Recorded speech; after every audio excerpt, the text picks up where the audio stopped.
En la mañana del 19 de mayo de 1993, el sargento mayor Brian Aney, el sargento de la Marina Tim Sabel, el comandante William Barclay y el capitán Scott Reynolds murieron en un accidente de helicóptero del Cuerpo de Marines de los Estados Unidos en Blossom Point, Maryland. El helicóptero formaba parte de una pequeña flota que transportaba al presidente. El arqueólogo Frank Owens y su ayudante fueron testigos de cómo el helicóptero les sobrevolaba. 30 minutos después, descubrieron el lugar del accidente en un claro. Las autoridades locales llegaron en pocos minutos. Los restos estaban esparcidos por una hectárea de bosque. Al cabo de una hora, una unidad de marines fuertemente armada aseguró la zona. 3 meses después, los marines emitieron su informe final sobre el accidente. Concluyeron que el accidente había sido causado por un fallo mecánico debido a un mantenimiento defectuoso. Cuando Frank Owens leyó el informe, sintió que algo no iba bien. En las semanas siguientes al accidente, había pasado tiempo en el lugar del accidente erigiendo un monumento en memoria de la tripulación. El informe afirmaba que todos los restos y el combustible del avión se habían limpiado del lugar. Sin embargo, Frank afirma que encontró y recogió 43 libras de restos del lugar. Decidió iniciar su propia investigación sobre el accidente. Como resultado, atrajo la atención de varios investigadores militares y de armamento. El periodista James Paté consideró que era muy sospechoso que los militares no recogieran todos los restos del lugar del accidente. Señaló que en el caso del accidente del vuelo 800 de Tua, los investigadores pasaron semanas recogiendo los restos del fondo del océano para volver a montar el avión lo mejor posible. Esto no se hizo con el accidente del helicóptero. Según el informe oficial, el accidente fue causado por unos pasadores mal instalados. Los pasadores son varillas metálicas de 2 pulgadas que conectan la transmisión con el motor. Frank habló con los trabajadores que instalaron los pasadores y estos afirmaron que los habían instalado correctamente. Un investigador señaló que, si el pasador de rodillo hubiera estado mal instalado, el helicóptero no habría podido volar en primer lugar. Tras estudiar la trayectoria de vuelo del helicóptero, Frank y el especialista en electrónica Craig Coley se dieron cuenta de que el piloto hizo un giro extremo. Esto significaba que el piloto se había dado cuenta de que algo iba mal en el helicóptero y estaba intentando dar la vuelta para realizar un aterrizaje de emergencia. A pesar de que había un campo abierto delante de él, el piloto siguió volando y se estrelló contra el bosque. Craig se preguntó si la visión del piloto estaba afectada por una fuerza desconocida. James Paté cree que el helicóptero se estrelló debido a la exposición a la radiación de microondas. Supuestamente, en los años 80 se desarrolló un sistema que utilizaba energía de microondas. Estaba diseñado para perturbar los equipos electrónicos de las aeronaves y los misiles. El helicóptero habría sido mucho más susceptible a un arma de microondas porque interferiría directamente con la electrónica de control de vuelo. Las pruebas con energía de microondas han demostrado que lo más probable es que la visión de una persona se vea afectada en primer lugar porque calienta el líquido de los ojos. Al parecer, el ejército ha experimentado con tecnología de microondas de alta potencia. Sin embargo, la mayoría de los expertos afirman que un sistema de suministro real aún no es una realidad. Según James Benford, presidente de Microwave Science, todavía no existen armas de microondas de alta potencia. Las únicas pruebas realizadas han sido para ver si la tecnología militar se ve afectada por la energía de las microondas. Sin embargo, algunos creen que las armas de microondas sí existen y que fueron probadas en una instalación de Blossom Point. La instalación estaba a 8 kilómetros del lugar del accidente. Frank Owens cree que una microonda de alta potencia es la única manera de explicar las inusuales marcas de quemaduras en los cuerpos de cada una de las víctimas. Un especialista en quemaduras examinó las marcas de quemaduras y no pudo decir qué las causó. Los militares atribuyeron las marcas a quemaduras químicas producidas por combustible derramado. Sin embargo, el especialista en quemaduras no cree que el combustible pueda haber causado las marcas. Recientemente, Frank Owens suspendió indefinidamente su investigación por respeto a las familias de las víctimas. El Cuerpo de Marines considera el caso cerrado. Se sospecha de un encubrimiento gubernamental en el accidente. Algunos creen que un arma de microondas de alta potencia causó accidentalmente el accidente del helicóptero.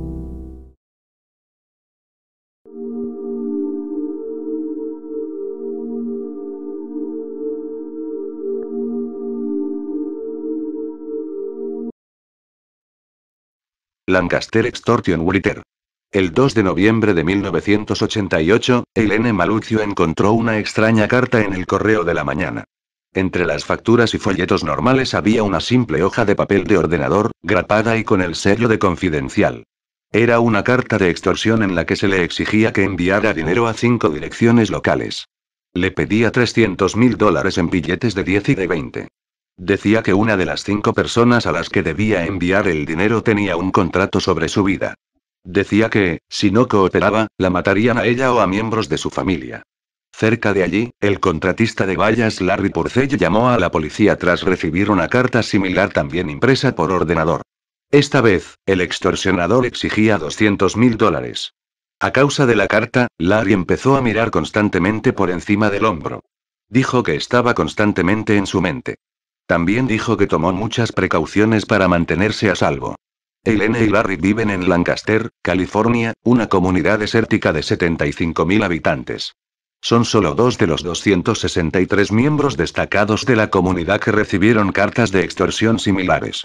Entre los miembros había médicos, dentistas, abogados y otros profesionales bien pagados. Cada carta contenía instrucciones para el envío de fajos de dinero en efectivo a otras personas de la localidad.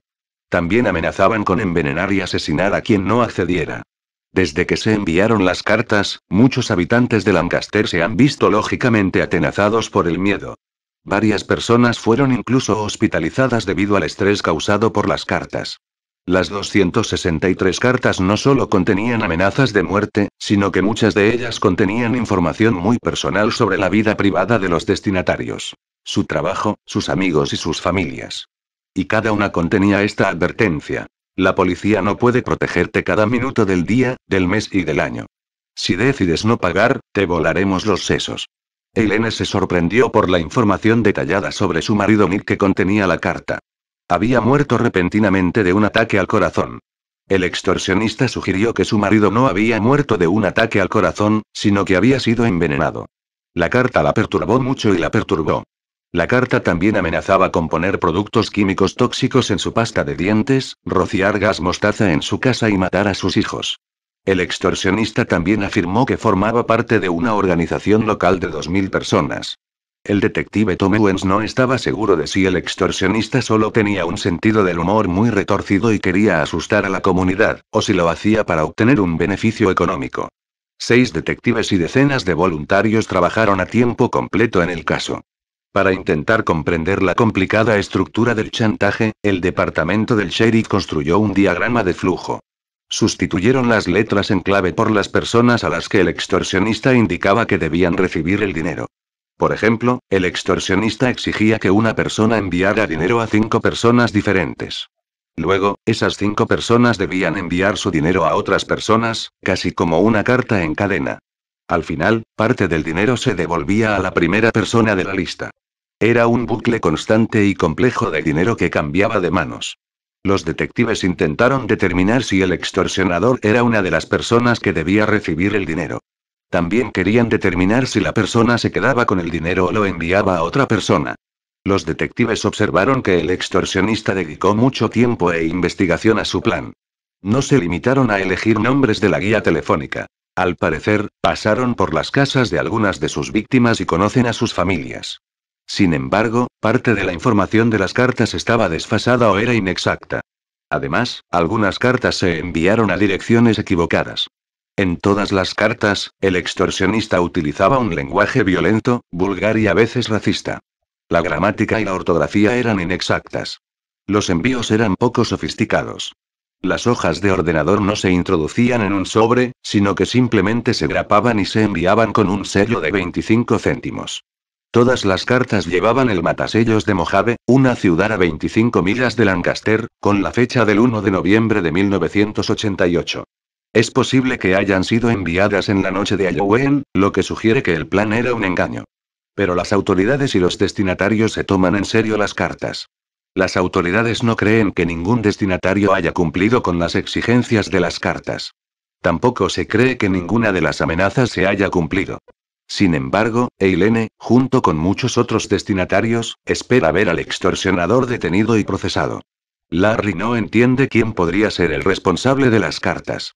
Especula que puede ser alguien que conoce y con quien se relaciona habitualmente.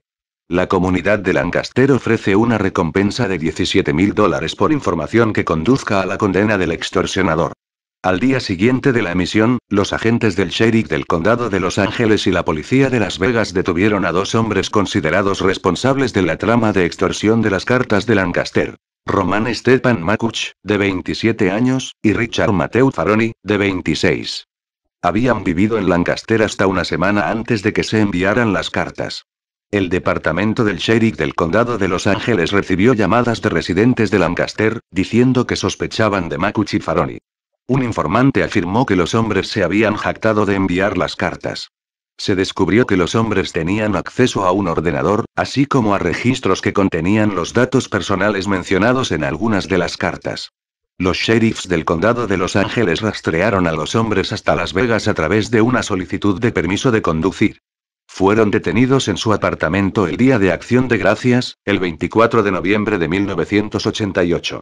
Los detectives encontraron más pruebas incriminatorias en su apartamento y en su antigua casa de Lancaster, entre ellas equipos informáticos, una impresora, papeles con los nombres de algunas de las víctimas, walkie-talkies, que el extorsionista había indicado a algunas víctimas que utilizaran para comunicarse con él, y un relato escrito por Makuch que tenía un estilo de escritura similar al de algunas de las cartas. El 1 de diciembre de 1988 se celebró una vista de extradición. Renunciaron a la extradición y fueron devueltos a Lancaster para enfrentarse a 21 cargos por delitos graves, incluyendo conspiración para cometer extorsión y envío de cartas amenazantes. Los detectives descubrieron que Makuch y Faroni conocían a algunas de las víctimas, incluido el agente inmobiliario Patrick Hunt. Un antiguo vecino informó de que los hombres habían realizado excursiones nocturnas regulares con equipos de vigilancia electrónica en los meses anteriores al envío de las cartas. El vecino también dijo que en octubre de 1988, Makuch le había apuntado con una pistola y se había negado a dejarle entrar en su casa. El vecino miró en el interior y vio una impresora de ordenador y cajas de papel de ordenador. También notó un olor que se produce después de un uso prolongado del ordenador. Al parecer, los hombres también hablaron de querer cometer el crimen perfecto. Faroni había contado una vez a un compañero de trabajo una forma de vengarse de un enemigo a través del correo. Además, se señaló que a algunas de las víctimas se les dijo que viajaran a Las Vegas para entregar el dinero, que es a donde se trasladaron. Los hombres negaron cualquier implicación en la extorsión. Afirmaron que estaban en Connecticut visitando a los padres de Faroni en el momento en que se enviaron las cartas. Afirmaron que se trasladaron a Las Vegas por motivos fiscales. Faroni también afirmó que el verdadero extorsionador era un hombre de negocios de Los Ángeles que estaba molesto con ellos tras un desacuerdo sobre un acuerdo de tierras. Según Faroni, el empresario les tendió una trampa con la ayuda de su antiguo vecino, que no se llevaba bien con ellos. Los fiscales afirmaron posteriormente que Makuch y Faroni eran los autores intelectuales de las cartas y que un cómplice desconocido las envió. Se alegó que fueron a Connecticut para construir una coartada para el envío de las cartas. Su motivo aparente era que estaban enfadados porque los dirigentes locales no habían apoyado a la Comisión Cinematográfica de Antelope Valley, en la que eran voluntarios. Los hombres eran conocidos por contar historias exageradas o falsas y les gustaba gastar bromas a la gente, lo que puede haber sido otro motivo para ellos. En enero de 1990, Makuch y Faroni fueron condenados por extorsión, conspiración y otros cargos. Fueron condenados a 4 años de prisión. En abril de 1991, fueron puestos en libertad condicional tras cumplir 3 años. Su presunto cómplice nunca fue identificado.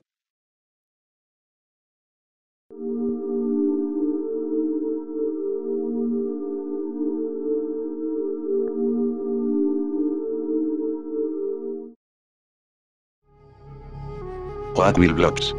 El 7 de agosto de 1994, en Oakville, Washington, a las 3 de la madrugada, comenzó a llover, cubriendo un área de 20 millas cuadradas.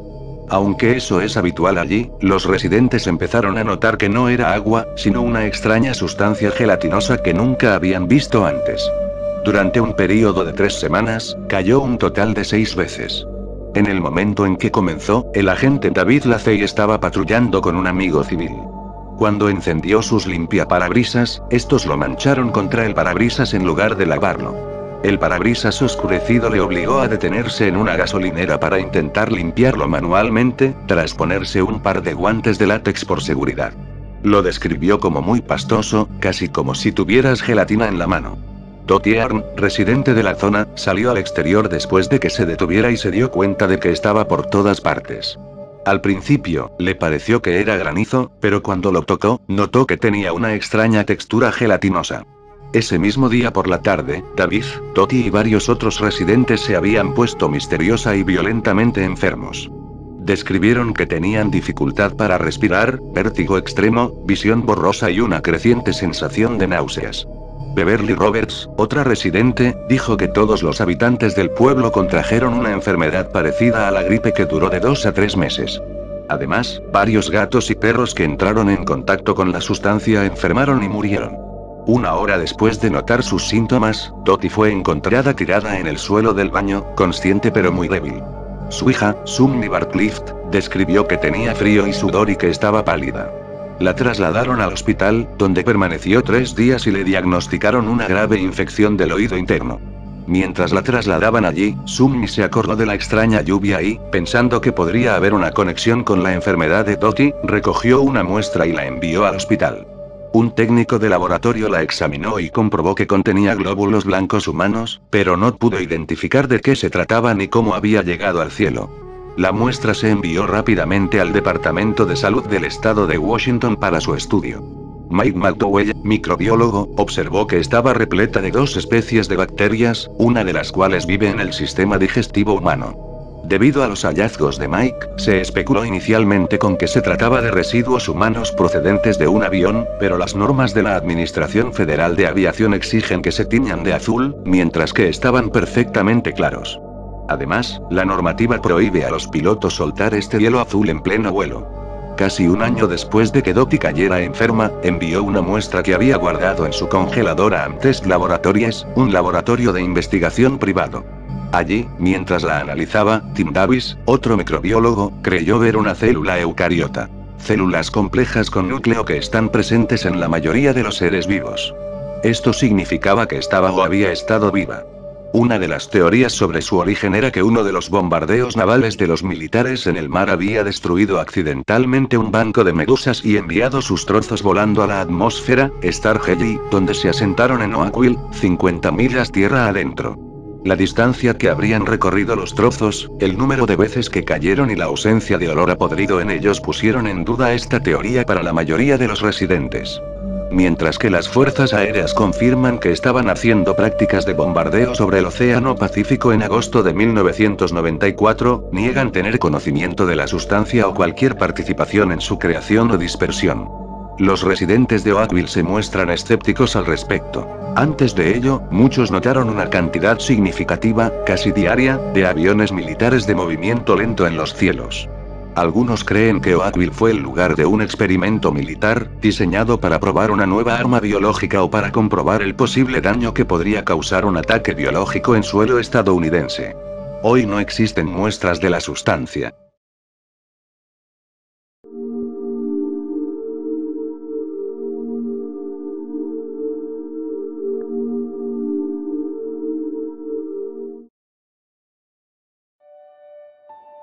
Pearl Curran.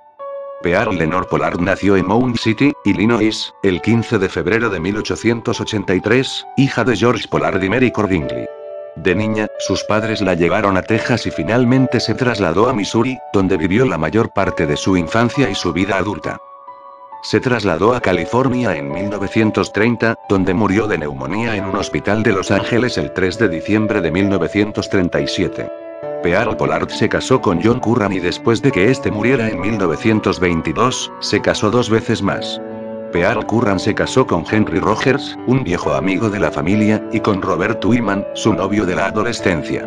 Afirmaba que una mujer inglesa del siglo XVII llamada Patience Ward le hablaba a través de una tabla Ouija. En 1912, su amiga Emily, escritora independiente, la introdujo en el mundo del ocultismo y en la Ouija. Al principio, Pearl era reacia a tener algo que ver con el tablero.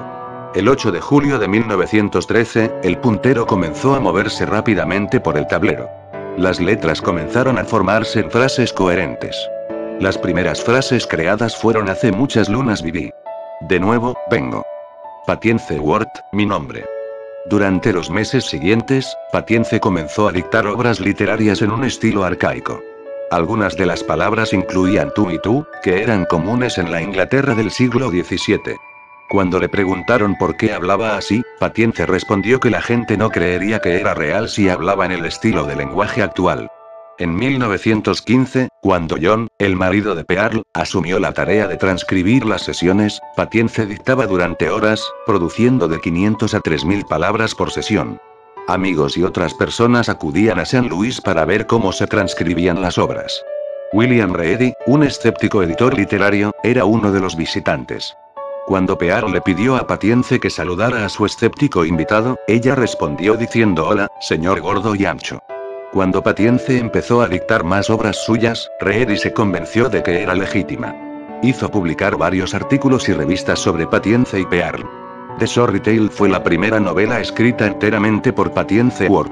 Fue publicada en 1917 por Henry Holt & Company. La novela trataba sobre Palestina durante la época de Jesús. Un distinguido historiador consideró que la novela era una de las mejores escritas sobre Jesús. El New York Times también la calificó positivamente.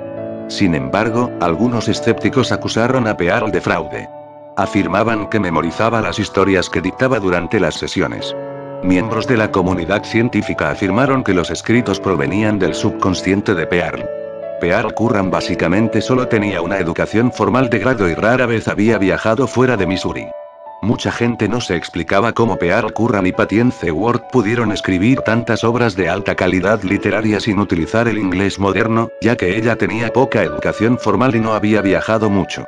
En agosto de 1916, los Curran decidieron adoptar. Sorprendentemente, Patience fue la persona que los convenció. Patience predijo con exactitud que el niño sería una niña. A las 8 de la tarde del 7 de octubre de 1916, Patience se negó a continuar la sesión, alegando que algo importante estaba sucediendo en ese momento. Al día siguiente, los Curran se enteraron de que la niña que pensaban adoptar había nacido. Curiosamente, había nacido exactamente a la misma hora en que Patience les dijo que interrumpieran la sesión. Patience también predijo con exactitud las características físicas del niño y de su madre. En 1918 se publicó una segunda novela, Hope True Love. Las sesiones continuaron durante varios años. John transcribió las sesiones hasta su muerte en 1922. En 1930, Pearl se trasladó a Los Ángeles. En noviembre de 1937, Patience predijo que el final llegaría pronto para Pearl. Unas semanas después, falleció. A lo largo de 22 años, Patience dictó más de 4 millones de palabras. Escribió aforismos, cientos de poemas, varias obras de teatro y 5 novelas a través de la Ouija. A día de hoy, esta extraordinaria hazaña aún no ha sido explicada adecuadamente.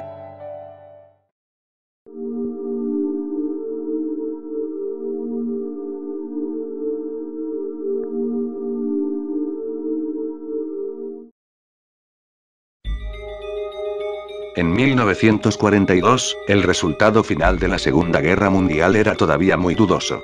Estados Unidos tenía motivos para temer que los japoneses lanzaran un ataque total contra la costa oeste. El historiador militar y autor Carroll Lynch establece la escena. Se sabía que había submarinos japoneses operando frente a la costa.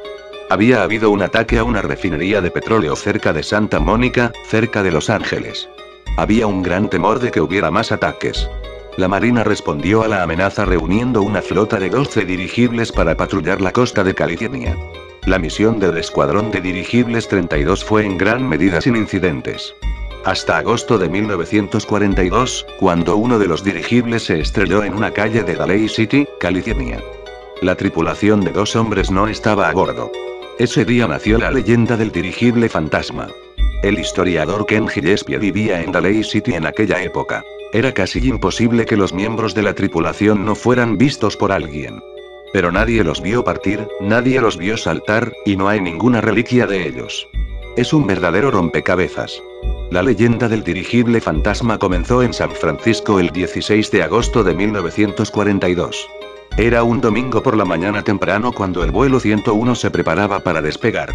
Los pilotos eran el teniente Ernest DeWitt Cody, de 27 años, y el alférez Charles Ellis Adams, de 34 años. Ambos eran experimentados y fiables, lo que hizo que los acontecimientos de las siguientes 5 horas fueran aún más misteriosos. Se suponía que el oficial de aviación Riley iba a ir con Adams y Cody esa mañana. Adams había fluido en los grandes dirigibles y estaba completamente revisado. Pero nunca había volado en los dirigibles pequeños. Este fue un vuelo de adoctrinamiento para él ese domingo por la mañana. Justo antes de la salida, Riley recibió la orden de bajar del dirigible por alguna razón desconocida. Ella cree ahora que la fuerte humedad del aire estaba lastrando el dirigible, lo que hacía inseguro el despegue con 3 hombres a bordo. Así que me bajé, cerré la puerta y la cerré con llave, y despegaron. El plan de vuelo preveía que el dirigible saliera de Treasure Island, en la bahía de San Francisco, pasara por encima del puente Golden Gate y se dirigiera a las remotas Islas Farallon, a 25 millas de la costa. Desde allí, el vuelo 101 continuaría hacia el norte hasta Point Reyes, y luego hacia el sur a lo largo de la costa. El primer tramo de la patrulla transcurrió sin problemas. Pero 1 hora y media después del despegue, el teniente Cody llamó por radio al cuartel general del escuadrón y dijo: posición 4 millas al este de los Farallones. En espera. 4 minutos después, Cody volvió a llamar e informó de una mancha de aceite en el agua. Según Riley, esas fueron las últimas palabras que recibió del vuelo 101. Cuando llegó el momento de dar más explicaciones, y no las obtuvimos, simplemente asumimos. Bueno, fue negativo y siguieron su camino. Pasaron 3 horas sin noticias de la tripulación. Los comandantes de vuelo se alarmaron. Los intentos frenéticos de contactar con el dirigible no obtuvieron respuesta. Finalmente, se recibió un mensaje, pero no era del vuelo 101. Era un informe de que el dirigible se había desviado 8 millas de su curso y había llegado a tierra justo al sur de San Francisco. Ken Gillespie recuerda el suceso. Había un nadador, un hombre llamado Capulvea, que estaba preparado para entrar en el agua cuando de repente vio esta enorme masa gris saliendo de la niebla directamente hacia él. Recuerde, esta cosa tiene 47 pies de ancho y no estaba muy alto del agua. Y lo vio llegar. Arrastró su rueda a lo largo de la arena en el borde del agua, luego golpeó un pequeño montículo de arena. Rebotó en el aire y luego subió un poco el cañón y luego golpeó bastante fuerte en el lado del cañón. Esto hizo caer lo que resultó ser una carga de profundidad. El dirigible que se desplomó fue visto por cientos de personas. Bunny Gillespie tenía 16 años en ese momento. Iba de camino a casa desde la escuela dominical y cuando vi esa gran cosa gris que entraba por el cielo, me quedé muy sorprendida, al igual que mucha otra gente, porque cosas así no ocurren en Daly City. El vuelo 101 perdió rápidamente altura y se dirigió directamente a las casas de las colinas de Daly City. Según Ken Gillespie, la casa de una mujer casi se convirtió en el punto de impacto. Era una señora Appleton. Dijo que, de repente, este enorme monstruo se había posado y raspado en la parte superior de su tejado. Ella dijo que sonaba como cadenas arrastrando. Pero toda la casa estaba a oscuras debido al tamaño de esta cosa. Corrió hacia la ventana delantera preguntándose qué demonios estaba pasando y vio el resto. La góndola chocó contra el brazo transversal, rompió parte del mecanismo allí, y luego se fue asentando en el suelo. Milagrosamente, nadie resultó herido cuando el dirigible aterrizó en medio de la calle. Casi inmediatamente, los funcionarios de Daly City acudieron al lugar de los hechos. Cuando llegó el personal de la Marina, se sorprendió al descubrir que no había rastro del teniente Cody ni del alférez Adams. La puerta estaba abierta con el pestillo, lo que era una posición muy inusual en vuelo. La barra de seguridad, normalmente utilizada para bloquear la puerta, ya no estaba en su sitio. Y un micrófono conectado a un altavoz exterior colgaba de la góndola. Riley, maquinista de aviación de la Marina de Estados Unidos, había preparado el dirigible para el vuelo. El interruptor de encendido seguía encendido. La radio seguía encendida y funcionando. Nadie había tocado mis válvulas de combustible, estaban preparadas tal y como las había dejado. Todavía teníamos otras 6 horas de combustible. La gorra del teniente Cody descansaba sobre el panel de instrumentos, y faltaban 2 de los 3 chalecos salvavidas de a bordo, lo que sugería que la tripulación se los había puesto antes de despegar, como exigían las normas. Un maletín cerrado que contenía códigos de alto secreto seguía en su sitio. Era como si Cody y Adams hubieran abierto la puerta y simplemente hubieran salido al aire. Ken Gillespie. La ametralladora seguía allí. La balsa salvavidas extensible estaba allí, así como un chaleco salvavidas más. No faltaba nada. La investigación de la Marina reveló que el vuelo 101 fue visto por varios barcos y aviones entre las 7 y las 11 de la mañana. Algunos de los testigos presenciales dijeron que estaban lo suficientemente cerca como para ver a Cody Adams en la góndola y que todo parecía normal. Casi inmediatamente surgieron teorías sobre lo que les ocurrió a los dos hombres. Algunos creían que Cody Adams habían avistado un submarino enemigo. Cuando descendieron para investigar, fueron hechos prisioneros. Según otro rumor, los pilotos estaban involucrados en un triángulo amoroso con una mujer desconocida. Supuestamente, uno asesinó al otro durante el vuelo y luego huyó cuando el dirigible se estrelló. Los investigadores de la Armada elaboraron su propia teoría. Creían que uno de los oficiales se bajó de la góndola para arreglar un problema mecánico y tuvo algún tipo de problema. El segundo piloto acudió en su ayuda y luego ambos hombres cayeron por la borda. Un año después, el teniente Ernest Cody y el alférez Charles Adams fueron declarados oficialmente muertos. El dirigible fue reparado. Después de la guerra, se convirtió en el dirigible Goodyear, visto por millones de personas en eventos deportivos en todo el país. Pocos sabían que el dirigible que sobrevolaba el país era el famoso dirigible fantasma.